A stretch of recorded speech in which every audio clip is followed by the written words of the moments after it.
What's happening, guys? And welcome back to another Sunday Scan. We have a special guest and a special episode today. A lot of market volatility, and so I wanted to have someone on who scans a lot of stocks, pays attention to sectors, and has a lot of great thoughts on a lot of great moves. So, Ariel, welcome back to Sunday Scan. Happy to have you. Chris, thanks for having me back. We got a lot to cover. This week was absolutely chaotic, and yeah, I'm excited to dive in. Yeah, definitely. So, I mean, like the big news was that on Wednesday, you had some comments from Powell, basically shifting his tone, going off script about some of the inflation stuff, saying that they want to get to 2%. And basically, the market was just not hedged for that. Like everyone was expecting him to be a little bit hawkish, for them to do a cut. But Powell kind of, spoofed the market. And then I think that big unwind was really just a process of the market being very complacent, very overextended. A lot of bullish options activity has been going on into a big expiration, which was that Friday, and so you just had like everything was super tilted to one way, and then you had a comet throw it off, and the boat just overturned, and you had a huge reaction the other way. So those market flushes are very very normal in kind of bullish markets. And Ariel, before we were starting this conversation, you were telling me that a lot of times the biggest flushes happen in bull markets, the biggest bounces happen in bear markets. So could you just like run through some of your thoughts on why that happens, and your thoughts on the last week? Yeah, well, I mean, in a downtrend, I mean, it's very simple, right? It's like you get these oversold rallies, and you get short covering rallies, and then you get your dip buyers, right? So it's kind of like a culmination when you're in a downtrend. And if you look back in 2022, we had multiple moves up where you're just like, oh, this looks like a V-shaped recovery, only for it to really be a lower high and then followed by a lower low. And we did that quite a bit in 22. And then obviously when you look at this year, we had a big gap down. I remember with like the Japan, news, and they had like a big ugly move down. And then even last year, right? It's like during the summer, it's like you had the three waves down, 10% move down, but it was after fairly extended move up. And it's the same thing now, right? It's like it wasn't just what I, in my opinion, what it was call it the RSP, was already down 10, 11 days in a row. And then I felt like the bigger names were finally just playing catch up, right? Apple sold off, Tesla sold off, Nvidia sold off. I mean, they all, Amazon was down from, I want to say, $230 to basically 218. And for Amazon, that's a huge move going down. And so they all kind of had it. And so I think that the QQQ and the SPY were just playing a little bit of catch up to what the Dow was doing, the RSP and the IWM. Again, the IWM has effectively unwound that entire Trump trade, right? The entire exuberance of, oh man, Trump's in, less regulation, lower interest rates are coming. So it's like what felt like all this bullish momentum, and the IWM goes and hits a new high and then just completely rejects. And so I felt like the market had been so bulled up, and then, Jerome Powell changes his tone a little bit. It's a little bit more hawkish. It becomes we might only cut interest rates twice next year. So it starts to be a little bit of an expectation breaker. And then again, the market sells off, and then you get some inflation data on Friday. And then Goolsby says, hey, maybe it's not as bad as we thought. And like you said, maybe it's just a simple data point. And then really the RSP and the IWM were down like 13 days in a row. So from a contrarian standpoint, it's probably a pretty good bounce, right? If I walked up to a roulette table and I saw 13 reds in a row, I would put my money on black just because, right? Just because psychologically you're like, okay, is roulette table really going to roll another red? But with trading, it becomes a little bit even easier to see, because right at the open, you start to see bullish price action, but you understand that it's been sold off so heavily for the last 13. I personally did not expect maybe as strong of a bounce as we got on Friday. But yeah, volatility is certainly cutting both ways. And again, we've been in a steady uptrend for 2 years. And I can think of multiple periods, like even that Japan scare that effectively marked our bottom. And then you can look at a stock like Palantir. It's when Palantir washes out, hits 25, and has gone to vertical 80 since then. And it's that panic scare in an uptrend that actually creates a bunch of opportunity. The difference is at some point, one of these ugly dips isn't going to be buyable. And then that's where we have to have some more information, we were talking about maybe some COT data or Yep. something to maybe say, hey, you know what, it's this positioning's already super long. Maybe I need to wait for something a little bit cleaner or a bigger sell-off, or let positioning kind of unwind itself, because getting long when everybody is long is tough, right? I mean, if you're doing what everybody else is doing, well, then expect to be in that 90% failure group. Yeah, and the correlated data is huge too. Like you were just mentioning IWM. So I'll pull up my chart real quick. And so something we talk about frequently is like, what are the correlated things? Like what helps to cause a move? And like with IWM, it's a very rate sensitive index. Bond yields and interest rates are very impactful to it. So if you look at the inverse correlation between IWM and bond yields, the Treasury bond yields over the last month, it's a very kind of one for one correlation there. And so it's helpful, like for me, when I'm looking at things, I'm trying to think about, okay, if IWM is going to have a big bounce, then I need to see some sell off in yields. And so kind of having things like that to keep me on track, it makes it a little bit easier to sort through when so many of these big moves are happening. Yeah. And I mean, again, and it's like looking at yields, right? Or looking at your interest rates, or looking at the dollar, for instance. Sometimes that gives you clues into what other assets might be doing, right? Like when the dollar has been rallying this whole time, I have not even been looking or considering touching gold, right? Because my view has always been, if the dollar is gaining in value, then something is losing in value. And for me, that's always been gold.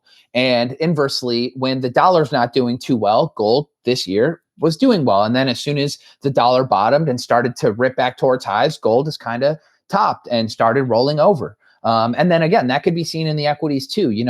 NEM is the biggest gold miner, and they started to break down way early.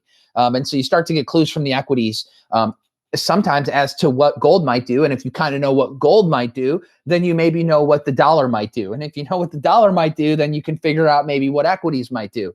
And obviously there is caveats to all that, because theme sector play a really big role, and you can still have stocks going up several 100% while the general market, right, is still going down, right? The IWM could still be going down, which is small caps, but small cap thematic names like quantum computing can still be going higher. So it's really important to remember, just because maybe there's a piece of macro out there doesn't mean that it has to affect your intraday or your weekly long or month long thesis on a sector that's really hot. Because if groups aren't very big, it doesn't take that much money to keep it moving.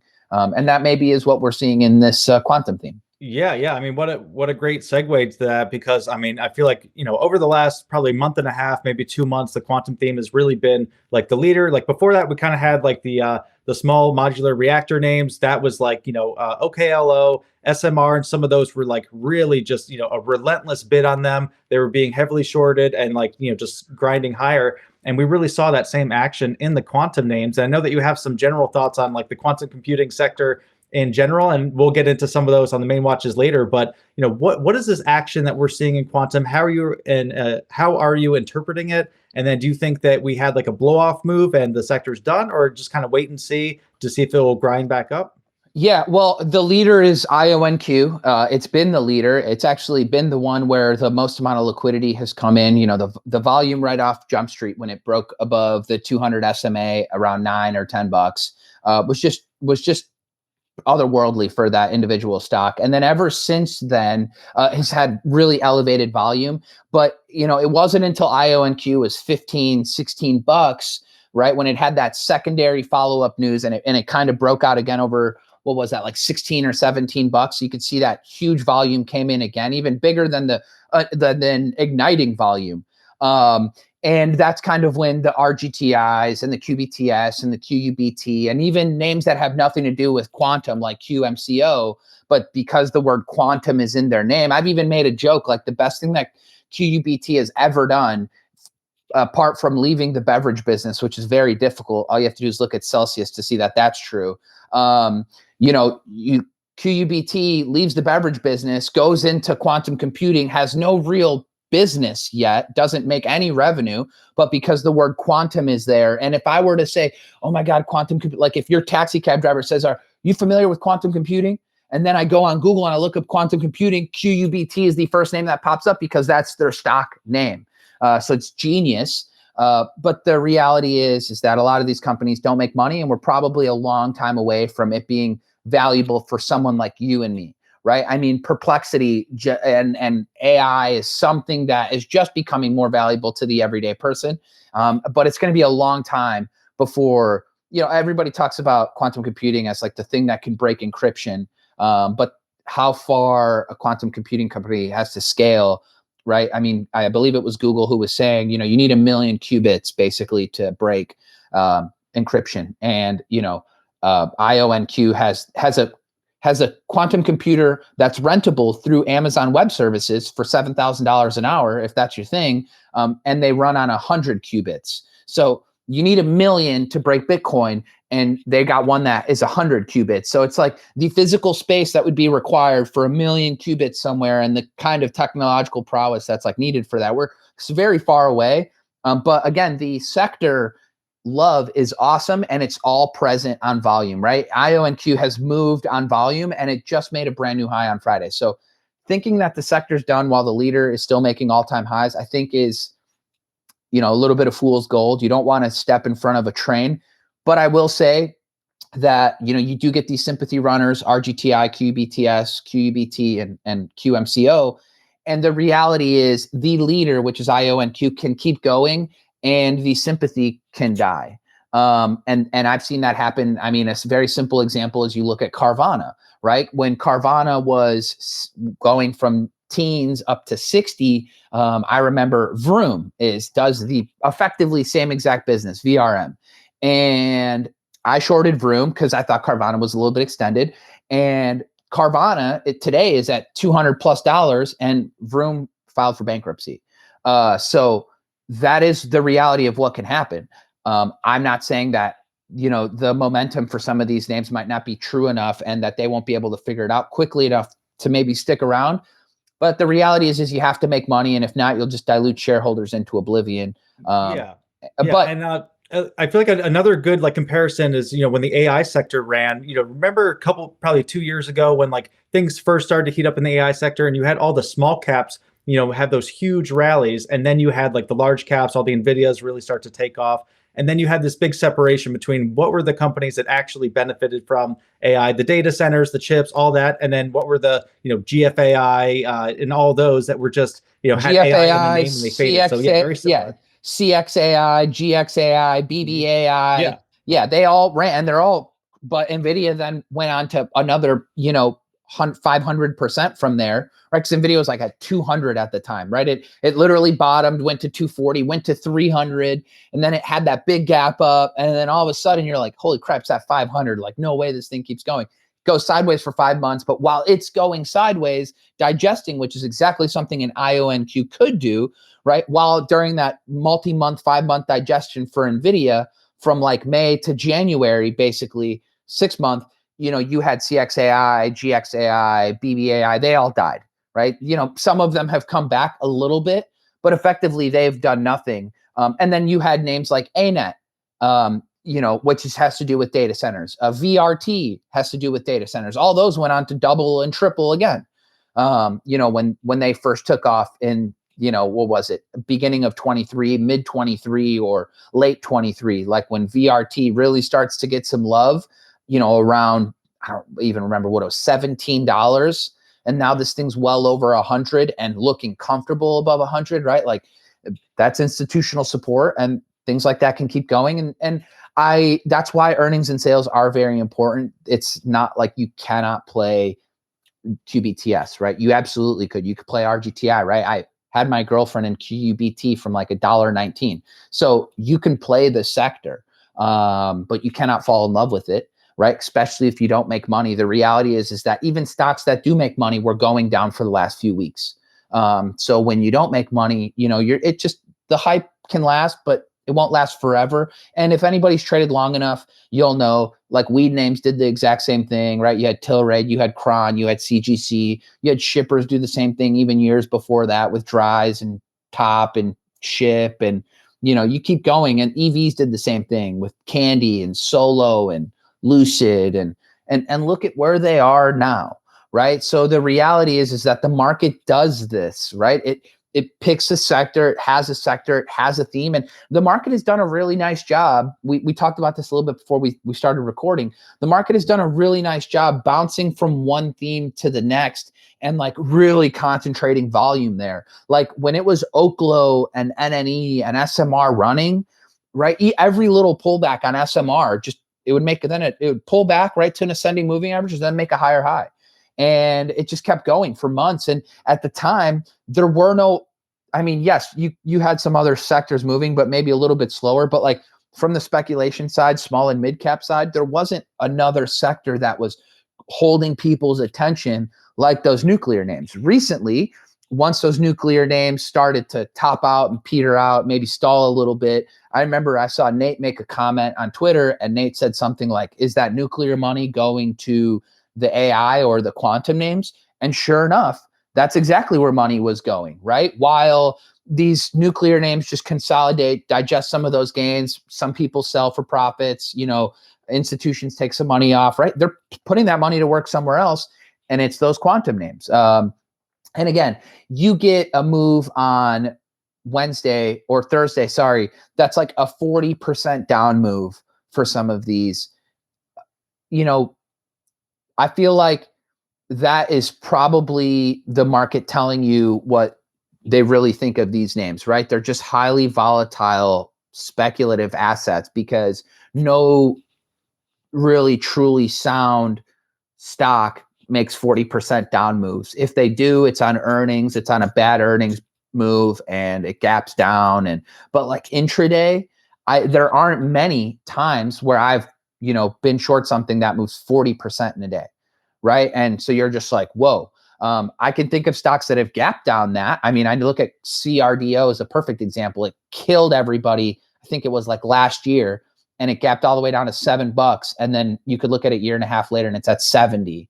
Yeah. I feel like a lot of those big, cracks or those big like down moves happen after short squeezes, after gamma squeezes. And usually when you have like situations that are like a gamma squeeze, a short squeeze, it's a combination of factors all coming together. It's like a perfect storm, and that's what caused it to go so high. So like with QUBT, and then after that, it's like in order for it to break those highs again, you need another perfect storm happening within like the same month or soon thereafter. So I feel like we're in a separation point where you have IONQ and some of the more legit names that are still grinding, still moving higher, and then I think you're going to have a lot of the QUBTs that are basically just going to retest some stuff and then slowly fade out.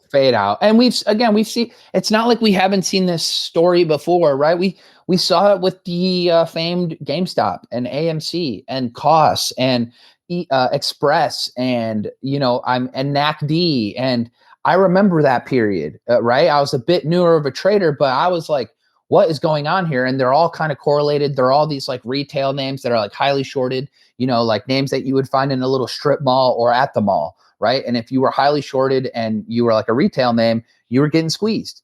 And that's just kind of what it is. Like I remember QBT, it did an offering at 250, did an offering at 5, and it refused to go away. And a friend asked me like, why aren't these dying on offerings? I said, they're not dying because they're great companies. I said, they're dying because they're super crowded on the short side. I said, everybody can kind of feel what will, like if you were to just say, hey, close your eyes 6 months from now, where's Qubit, for instance, it's probably back at 5, right? It's probably back at $5. So, but everybody knows that, feels that, and they're just trying to get in ahead of that. And when you do that, you do it too early, and then you cover, and then the next guy comes in and he gets in, and then it squeezes a little high, and then he covers. So it's like shorts are just like getting in to then let the next guy in a little higher, right? Like they're just kind of squeezing themselves in. And if you're not covering on that wash down, right, then you're like covering on that move back up, and then you get the dip buyers. You get a perfect little recipe like you did on Friday, right? You get an oversold market, you get dip buyers coming in, and then you get shorts covering, right? It's like you get a move. A 30%, like I looked at RGT on Friday, I said, you're up 30% again. Like, what is going on? Right. Yeah. But IONQ is making a new all-time high. It's hard to argue with the sector.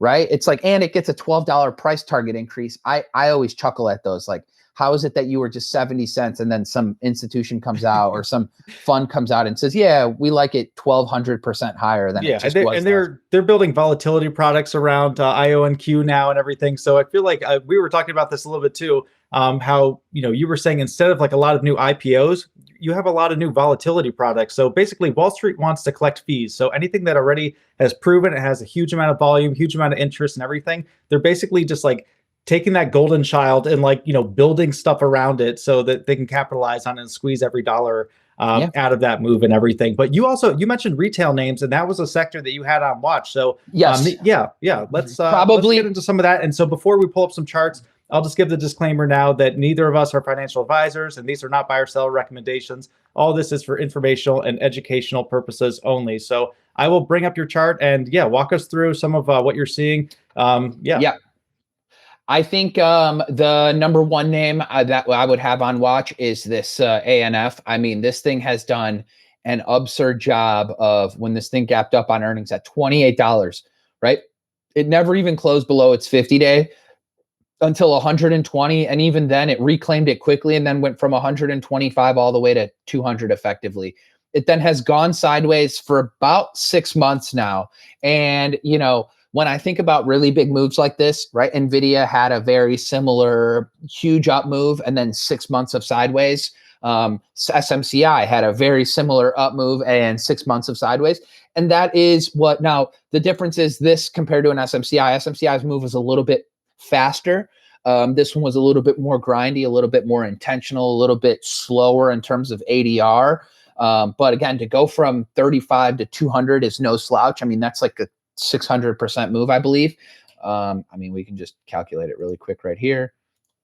Or 25. Yeah. I mean, you're 625% move basically from the breakout. And then now you're about 6 months of sideways.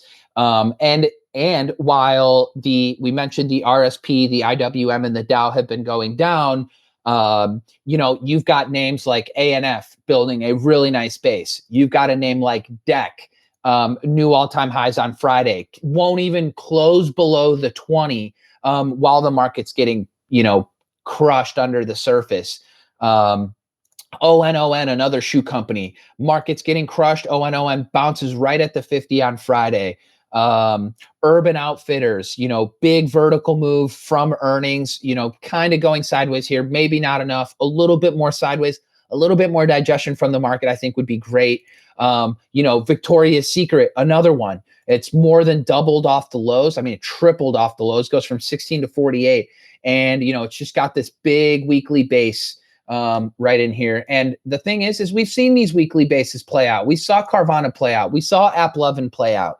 I'm not saying that these things have to all continue to go work on a weekly basis, but a weekly basis is kind of how we paint the bigger picture. And we've seen it work in this market, right? AppLovin went from like beautiful weekly base from 50 up to, 90. And then obviously we saw what happened from 90 to 400. I mean, it was just, that was a whole other setup in its own too.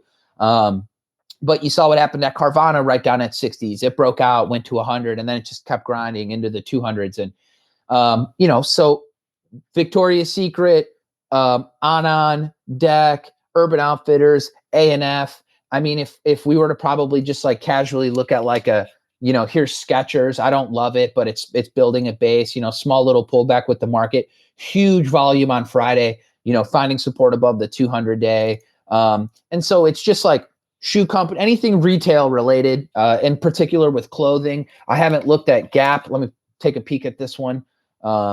Anything running into the holidays, consumer discretionary kind of things. It all makes a lot of sense. Yep. And so that's probably the number one sector that I'm seeing right now because it's the most amount of charts that are hanging out best, right?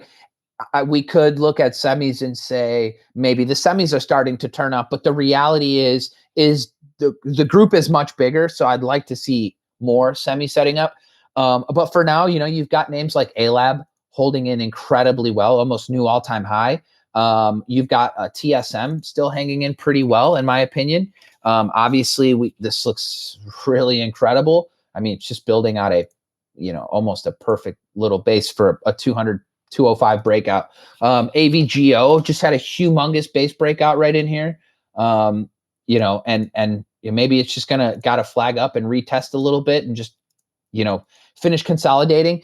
And it's the same thing. So it's like Nvidia, reclaimed the 132 level, which was a really big level. So the way I look at the market is I always bunch things up into groups. It is so much easier to operate that way because, when I look at, for instance, semis and they start moving together, or retail names and they start moving together, when things move together, it's because it's the same capital flows from big institutions going to a handful of stocks. And inversely, when you look at something like Toll, right? Look at how nasty that is. PHM, you look at how nasty that is. You look at LEN, look at how absolutely nasty that is. Well below the 200. I mean, gave up, basically the entire year's worth of price action. This is going back to December way over here, and we broke December's low. So you effectively gave back a full year of price, right? I don't want to start guessing that this is it on home builders, right? Because the odds are is that they can bounce right into declining moving averages and then totally fail. For anybody who doesn't know, this is exactly how failed moves happen. All you have to do is look at a Sedge chart, and you look at Sedge right back here when it lost the 200, right? It lost the 200 right in here, and it looks nasty.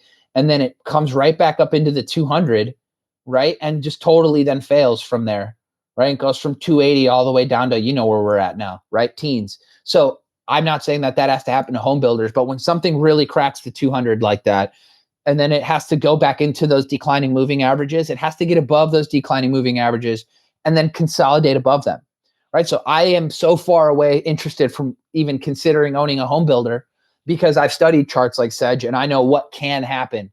So the expectation is it has to get back up above moving averages. It has to consolidate above for me to even consider home builders. And when you think about home builders and you think about semis, these are two of the leading groups. In fact, they were the only two leading groups, it felt like, in 2023.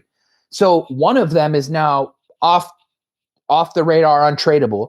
The other one it's a split group. Yes, you've got names like A-Lab and et cetera, but you also have names like KLAC, where it's like you're now well below the 200. You still have ASML, right? You've got names like ACLS. You've got, God, that looks so horrendous. Yeah, AMD, another one that AMD. I mean, and that's a popular name. And I even said it like on Twitter Spaces. I said it a long time ago. AMD is lagging NVIDIA so hard that the minute NVIDIA gives way, AMD is dead, right? It was clear and obvious when AMD was back down at 160 that it was lagging. And I gave AMD out as like a short idea dozens of times. And NVIDIA has gone higher since, right? And AMD is much lower. So yeah, it's just, whenever you focus on a group, you always want to be in the strongest names. Like, yes, I like NVIDIA, right? I think the earnings and sales are great, but I haven't been stopped out of my A-Lab, which is also a semiconductor. So would I rather continue to own and maybe add to A-Lab, or do I really want to try to find my way into AMD because I think it's too beaten up, right? That doesn't make any sense at all. I don't care about what the thing underneath it's. If institutions don't want it, why do I? Right? If they don't want to buy it, it was at 225. It's at 118 now. It's like a 50% discount.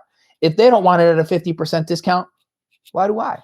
It's like, so that is, that's always my thinking. And then obviously, I don't want to add into things that are too extended. I don't want to add something and just like continue to buy something higher that's got no earnings and sales, or, is like a hype. But A-Lab's a real business. They've got real earnings and sales, and, they're in a potentially recovering group. The key and caveat here is, how's NVIDIA doing and how are other names in the sector doing, right? I don't just want to be in a group that is moving slowly because, yeah, like a friend of mine bought NVIDIA at 132, but it's like you just caught 100% move in IONQ. You realize how long it's going to take you to catch a 100% move in NVIDIA from here with a 25 billion share float? You're going to be sitting here till 2028, right? It's like, or 2027. And it's like, I don't want to be in something for a year to hope. Now, again, it's stable. It's, it's probably one of the best companies in the world. We all get it. But at the end of the day, we're here to make money. And so focusing on, something with like a better average daily range. And again, NVIDIA moves 4% per day. A-Lab these past 5 days or 20 days has moved about 7% per day. So it's like when it's in an uptrend, right? 7% per day average daily range is pretty good. Right? Yeah, Doesn't and the last time you were on, we were talking about Tesla too, and I know that you had a big swing position in that from basically the night after the election, Yep. and so that was in like what, the 260s or something. Then we talked about it in the low 250s. 300s. Yeah, 250s, added that same after hours, a little bit at 260, and then I recently just added at 360, but those are all those shares from 360 are gone. I sold some of those at like just right around $420, and then I sold some on Friday. I just didn't like the close, so I no longer have any shares from 360. My entire cost basis is like from 255 or something like that, so 254. So yeah, that's pretty nice. And I've got no intention of getting rid of any of those shares for now.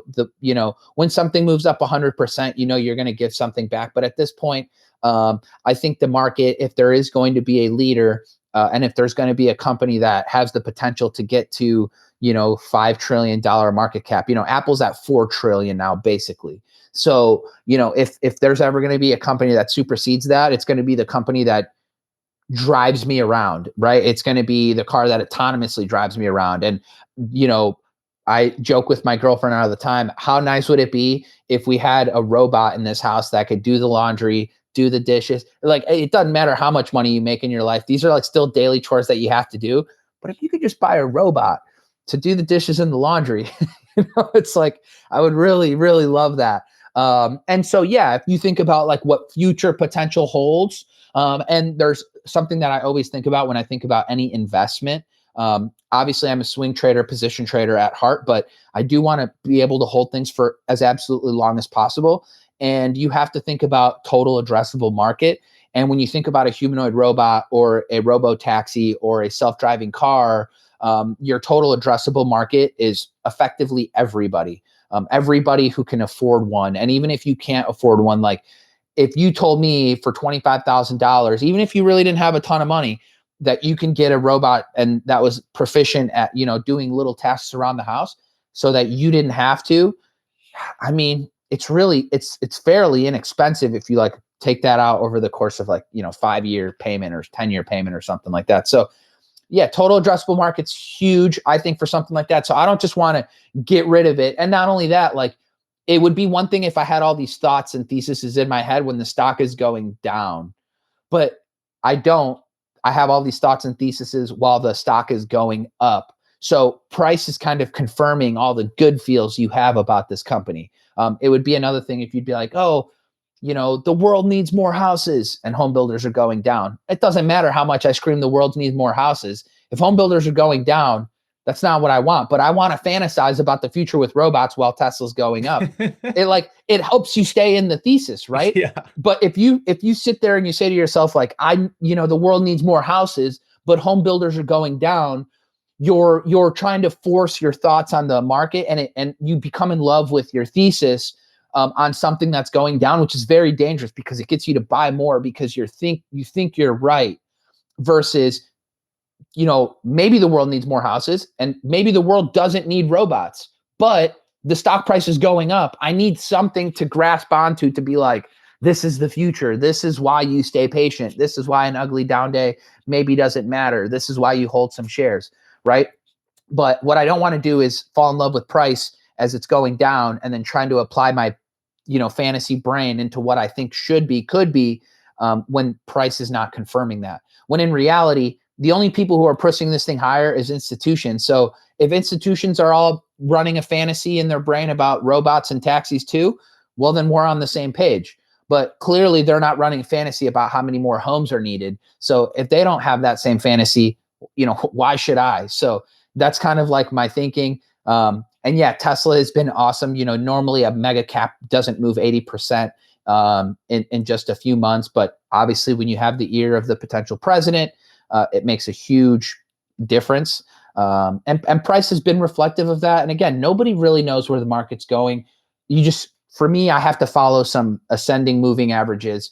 And like I told you earlier, I got caught out of cores, but I didn't get caught out of HUT.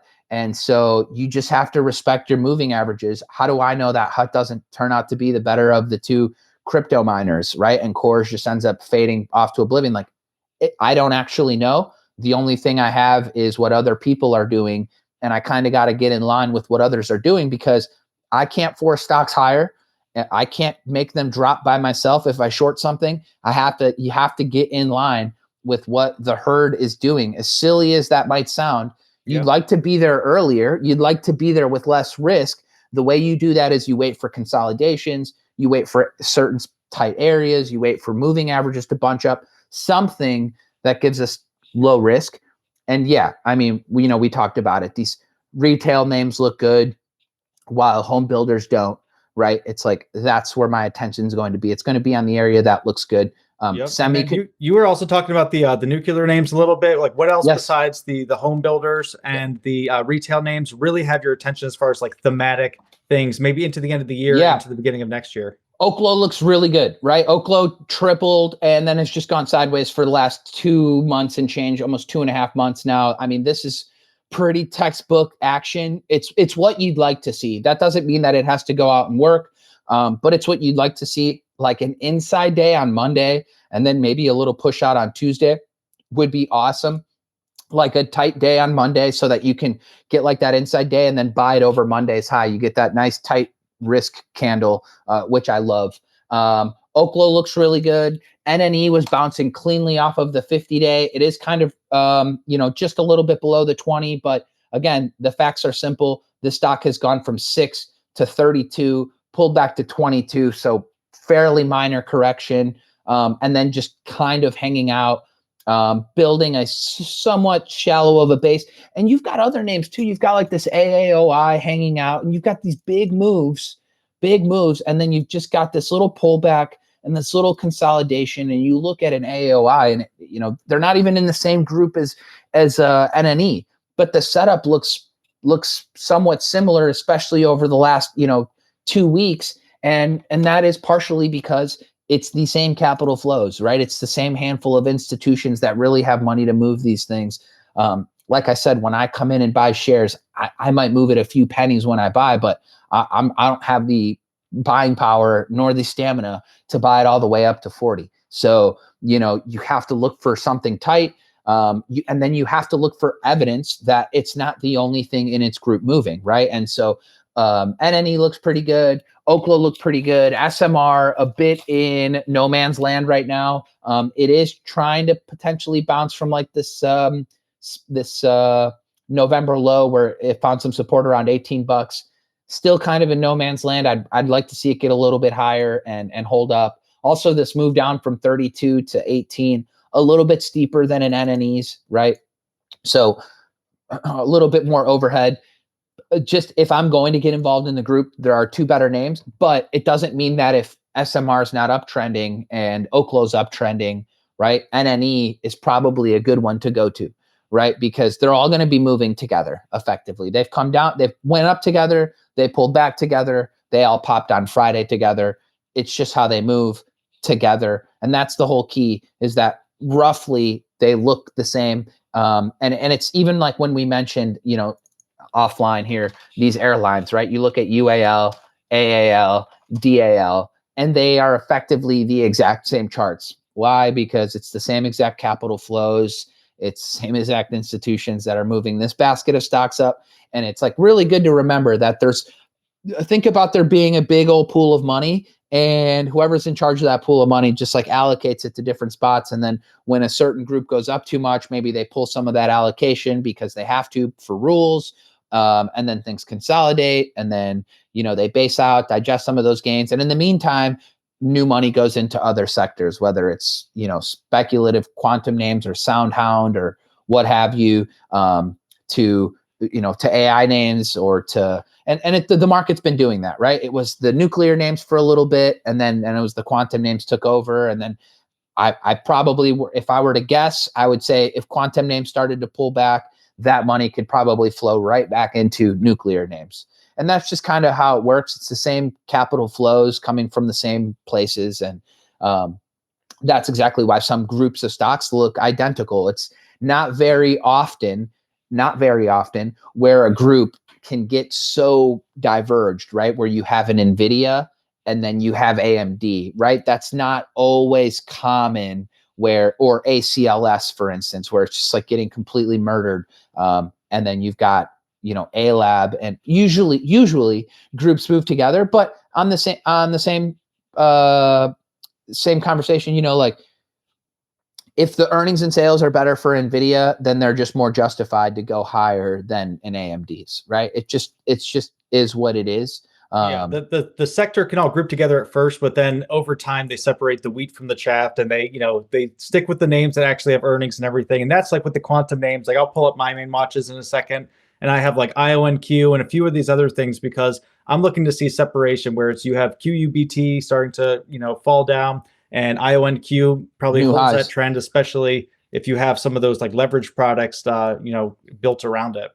Yeah, and here's the thing, Chris, like you could look at IONQ and say, wow, that hit a new 52-week high on Friday, but then you pull up like QBTS, for instance, and I think it finished up like 1.4%, right? So it's like, you're right. They start to become detached from each other. And it was like what I mentioned earlier, right? When Carvana made its move from like teens to 60, and I was like, okay, this is starting to get a little extended here. I got short Vroom because I wanted to short the sympathy place. I've always known that sympathy plays when they crash harder because they weren't the lead runner with actual fundamentals to begin with. They were just like riding the coattails, for instance. And so I got short Vroom. Well, Vroom ended up going way down sub dollar, then did an 80 for 1 split, right? So it's like I had a 243 average that ended up as a $194 average, and we still got sub 10, right? So it's like I had like a 95% winner on the short side, which is kind of nutty.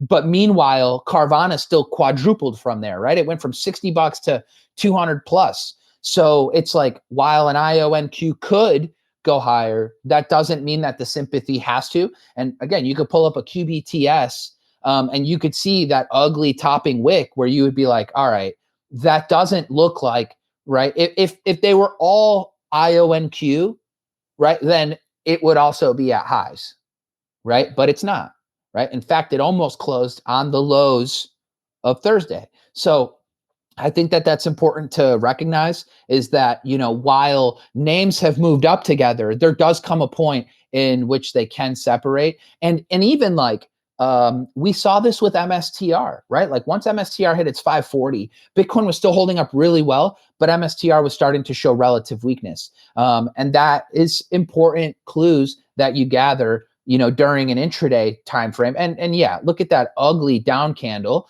And, while MSTR was going sideways and lower lows, Bitcoin was holding up. And it wasn't until just a few days ago where Bitcoin goes and hits a new all-time high and MSTR starts rolling over from the 440 level, 430 level. So it's always important to take note of like relative strength, relative weakness versus peers in the group, because the idea is you're always in the one showing more relative strength. Like if I were to say, gun to my head, what quantum computing company would you rather own, gun to your head? It's IONQ, right? It's not the one that's detaching from the group, right? It's the one that's traded the most volume, not the one that's up the most. It's the one that's gotten most institutional support. Because when a consolidation of 3 months comes from IONQ, right, it's very likely that the others are cooked potentially. That doesn't have to be true. But more times than not, that's how sympathies end up working. Yeah. And again, unless there's some renewed news that comes out for the group, right? Unless Google comes out with some more news or IONQ does something awesome, like even something like this, it looks great. I mean, it's just bouncing right off of its ascending moving averages, but without more sideways, it's hard for me to even buy it. Like I recognize its strength. Like you compare this to like a Palantir. Palantir at least built out for a few more weeks. And so Palantir on Thursday, a friend asked me, he's like, oh, NVIDIA looks really good. And I said, it looks even better. I said this Palantir, because while the market got killed on Wednesday, the market made a new low on Thursday, and Palantir refused to even get close to Wednesday's lows, right? So that is a sign that it's being accumulated, right? While Yeah, the market There was a big index rebalance too, and that was a huge another source of demand for PLTR. Interesting. Is that just because they're going into the NASDAQ? Yeah, yeah, and Got it. then end of year flows and everything like that too. But yeah, like you mentioned, Palantir, you can see a change of character from when it was stalling, grinding for the 20s and 30s, and then started to get into the 40s, broke all time highs, and then the trend changed, and that was something that we talked about a couple of weeks ago on IONQ, talking about you have these trends that are in place, trend line on top, trend line on the bottom, and you have like a similar type of variance along the way. And then you have something change. So either a big dip, a big rip, and then you have something like here. You see very common thread, very common theme, and then a big dip, and then now it's in a new trend and variance. And I think that that could be happening here, where you're going to have larger dollar moves and some other things. So yeah, IONQ will definitely be on watch. I think it's going to be the sector leader. I think we're going to be seeing separation between the mains and the sympathies, and then I'm going to have other names like RGTI, QUBT, and all the rest on watch there.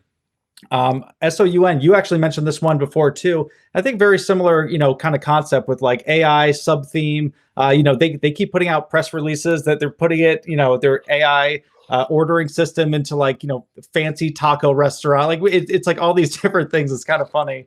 But they've just gone, mad with it, and then a lot of options activity and everything too. And that's something that I like to look at on these names that are running in a sector, small to mid cap. They have options. I'm always looking at what are the most active call levels, most active put levels, and as you go throughout a week, you can use that as some range anticipation. So SOUN will also be on watch as long as it's kind of grinding up. But I'm not looking for it long. I'm looking for the day where it gets overextended and all the options activity starts to change from now they're selling all the calls, they're buying the puts, and I'm looking for a big unwind, especially if as we get into the new year, and I think we could have some different capital flows, some new themes emerged, and so I'm looking to see if some of these like hot names from the last couple of months start to get a change of character, and so the SOUN will definitely be on watch for that one.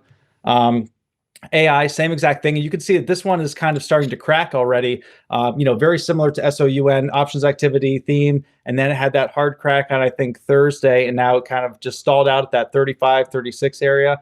And we'll see if the market gets weak at all, or if this is a rotation out. Money's rotating out of this name. This could be, a level to use as it fails off of, and could have a big unwind there. I'm just going to go through these real quick. Yeah, TNX, this is just the bond yields that we talked about before. We'll see if we get any kind of mean reversion in bond yields. Then I think that IWM could bounce, but I don't want to look at IWM without that variable because, again, it's relative weakness. But, if you do have a big correction in yield, you could have a big bounce there. So IWM will be on watch. And then Tesla, you talked about this one before. You've had excellent trades on this. And, we've talked about this being like the top pick, post election and everything like that, and just had a huge move. And then, the concept of the kind of the gamma squeeze up into a big expiration and then the unwind. I mean, we've seen this. This has been one of the most prevalent themes of the year, is just these big names, strong runs, gamma squeeze up into a big expiration, big unwind. It's the same thing with Tesla, with MSCR, with APP, with like all these different stocks. So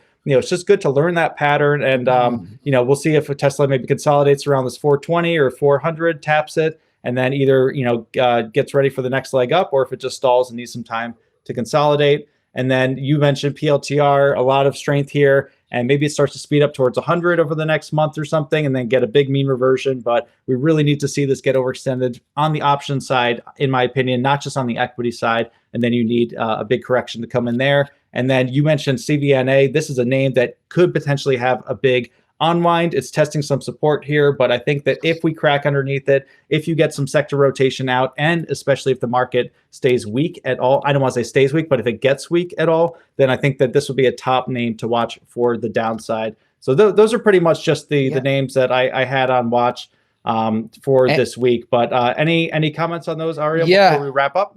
Yeah, and Chris, it's I know I hear you say, if the market stays weak. Well, the reality is, if you just look at the Q and the SPY, it looks strong, and that's because it's market cap weighted. So when Nvidia, or just an Apple, for instance, which is now $4 trillion effectively in after hours, or very close to it, 3.85 trillion. When you have an Apple and now an Nvidia or an Amazon and Microsoft bouncing, right? Or just in general holding up, the Qs look great. But if you looked at QQQE, or if you looked at RSP in particular, or even the IWM or the Dow Jones, again, Dow's only 30 stocks and it's also price weighted. So it's a little different, right? UNH had a big cause for the move down in the Dow Jones. But if you think about, the RSP, for instance, the market has been weak, right? It's just, it hasn't been weak visually if you're looking at the SPY and the Qs. So I think that that's really important for people to remember. Like, yeah, it's, we're starting to see some cracks in Carvana. And by the way, for anybody wondering, Carvana has followed even better. It's actually led what the QQQ is going to do. So if you overlay a chart of Carvana since its bottom and you do it with the QQQ, it's done an even better job of letting you know when the QQQ was going to turn up and when it was going to turn down, because it always front ran the move. I'm not kidding about this. You go ahead and you got TradingView. You can overlay a Carvana on a QQQ, and you'd be like, wow, that's kind of wild how well Carvana has not predicted, but essentially front run the move and what the Qs is going to do. It's been an even better performing stock than NVIDIA from the lows, right? Because you have to take it from when it started to move higher. And it bottomed at like 4, but it really started to move, at 10 and 12. But even from then, and the Qs bottomed, Carvana did a really nice job in showing you the leadership. And again, it was hard to believe that it was going to be a leader when it was at $8 because it, had come down from 300. But the fact is that if you looked at Carvana, how absolutely steady it has been for the last 18 months, it's been the steadiest stock. I mean, for it to go back into the 200s is probably one of the most mind-bending things you could have told anybody at 13, right? Like if you told somebody at 13 or 8 that this thing's going back to 200, I would have told you BS, impossible, right? Like no way. But it has been a leader when it is uptrending. The Qs have been in an uptrend. When it starts to come down, the Qs have started to come down. When it breaks out of its base, the Qs follow right behind it, right? And it's literally what it has been. When Carvana is going sideways and building its weekly base, the stock market's in a downtrend, right? Like Carvana was going sideways when the market was going down. And yeah, when you say something like, we got to see if the market stays weak, I agree with you because it got so oversold that maybe we bounce. But the reality is for RSP and IWM and the Dow Jones is that they got a bunch of declining moving averages to deal with. And I do not want to be a predictor. I don't want to say that they're going to hit them and roll over, and I don't want to say that they're going to hit them and break above. But we've seen examples of both, right? And we've seen it over the last year where something gets a little washed out, and then that's where your powerful rally starts from. And that was like when Japan had that ugly washout, and it caused the bottom on Palantir at 25. Inversely, I just showed you Sedge, where it breaks below the 200, starts to try and reclaim like maybe those home builders might, and then they roll over. So the reality is that things under the surface for the last 2.5 weeks have been weak.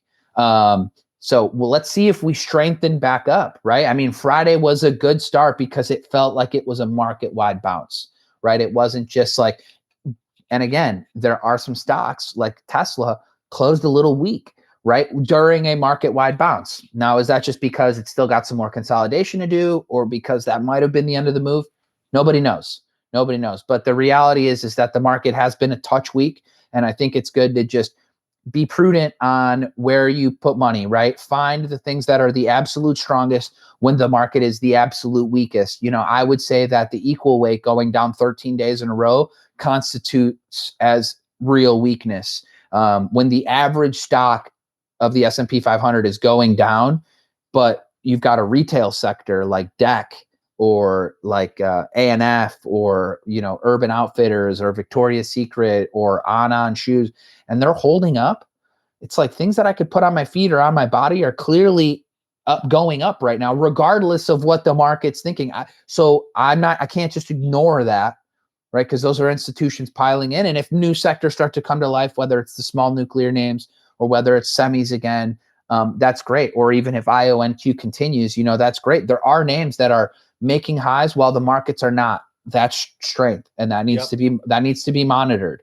So what comes from here, no one knows, but continue to monitor that strength. There's definitely groups coming back to life, and that's nice. It's good to see. So yeah, definitely into the new year. So I really appreciate you coming on Scan. And I mean, you are just a wealth of knowledge. You've tracked so many sectors and everything. So thank you for sharing all of your thoughts with the audience. And yeah, trade them Chris, well this week. We have a short week where we're closed for Christmas. And then, we're into some of the New Year's holidays. So a little bit shorter week, but yeah, we have a lot of exciting stuff come on. And yeah, thank you again, Ariel, for joining us on Scam. Chris, thanks as always.